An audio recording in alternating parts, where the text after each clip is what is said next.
দেশজুড়ে হামের প্রাদুর্ভাব বেড়েছে। রাজধানী সহ সারা দেশে উদ্বেগজনক হারে বাড়ছে এই সংক্রমণ রোগে আক্রান্ত শিশুর সংখ্যা। বেশি ছড়িয়ে পড়েছে রাজশাহী জেলাসহ এই অঞ্চলের পাবনা ও চাঁপাইনবাবগঞ্জে। হঠাৎ রোগীর চাপে হিমশিম অবস্থা হাসপাতালগুলোতে। মার্চ মাসে রাজশাহী মেডিকেল কলেজ হাসপাতালে হাম রোগে আক্রান্ত হয়ে 12 শিশুর মৃত্যু হয়। গত 3 মাসে চাঁপাইনবাবগঞ্জ জেলার হামে আক্রান্ত হয়ে 4 শিশুর মৃত্যু হয়েছে এবং 6 শতাধিক শিশু এই রোগে আক্রান্ত হয়ে সেবা নিয়েছে। এদিকে ময়মনসিংহ মেডিকেল কলেজ হাসপাতালে হামে আক্রান্ত হয়ে চিকিৎসাধীন অবস্থায় 5 জনের মৃত্যু হয়েছে। এ বিষয়ে আরও জানাতে ময়মনসিংহ থেকে আমাদের সাথে যুক্ত হচ্ছেন সহকর্মী রুবায়েত বাপ্পি। বাপ্পি, হামের উপসর্গ নিয়ে হাসপাতালে আসা রোগীর সংখ্যা কেমন দেখছেন? কলেজ হাসপাতালে কিন্তু হঠাৎ করেই হামের রোগে আক্রান্ত হয়ে শিশুরা ভর্তি হচ্ছে। তো আমি এখন আছি মেডিকেলের নতুন ভবনের যে 6 তলা শিশু ওয়ার্ড, সেই ওয়ার্ডে আছি। তো এখানে আমরা এসে কিছুক্ষণ আগে যেটি দেখতে পেয়েছি যে ময়মনসিংহ মেডিকেলে আজকে কিন্তু হামে আক্রান্ত 68 জন রোগী ভর্তি আছে।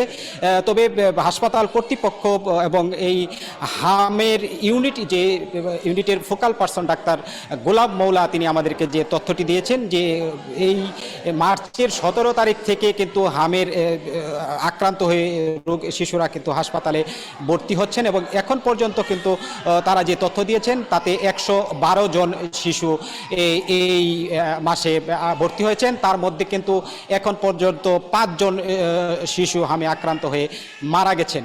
তো আমরা রোগীর স্বজনদের সাথে কথা বলেছি একটু আগেই। তারা যেটি বলেছেন যে হামে আক্রান্ত হওয়ার পর কিন্তু শিশুরা খুব দুর্বল হচ্ছেন এবং তাদের শারীরিক যে বিভিন্ন পরিবর্তন হচ্ছে, বিশেষ করে তারা যেটি বলছেন যে শিশুরা খুব ব্যথায় আক্রান্ত হয়, যে কারণে কান্নাকাটি করে এবং খুব দুর্বল হয়ে যায়।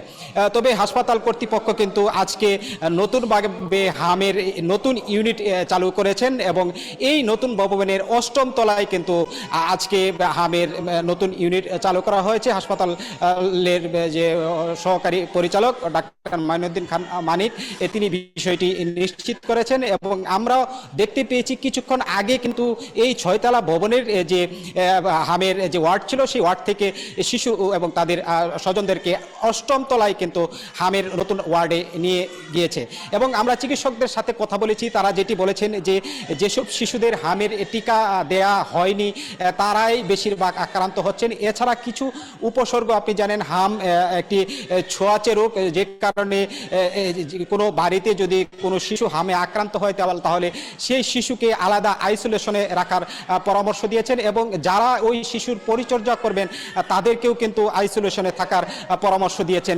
চিকিৎসকরা সতর্ক থাকার পরামর্শ দিয়েছেন, যারা সেবা করবে তারাও যাতে অন্য কারো সংস্পর্শে না যায়।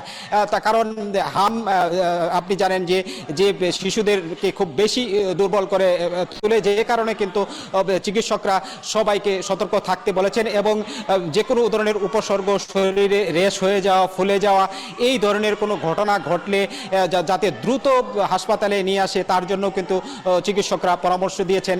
তবে আমরা যেটি দেখেছি যে হামের পাশাপাশি অন্যান্য রোগে আক্রান্ত শিশুরাও কিন্তু ঠান্ডাজনিত কাশি সহ নিউমোনিয়ার রোগীরাও কিন্তু এই হাসপাতালে ভর্তি আছেন। তো সব মিলিয়ে যদি বলা যায় এখন ময়মনসিংহের যে মেডিকেলের যে পরিস্থিতি আমরা দেখেছি, সাধারণ মানুষজন কিন্তু উদ্বিগ্ন রয়েছেন এবং যারা শিশুদেরকে নিয়ে হাসপাতালে চিকিৎসার জন্য এসেছেন তারা কিন্তু অনেক উদ্বিগ্ন এবং অনেকেই আমাকে বলছিলেন যে তার চোখের সামনে দেখেছেন যে গত এই 17 তারিখের পরে কিন্তু তারা দেখেছেন যে অনেক শিশু মৃত্যুবরণ করেছেন।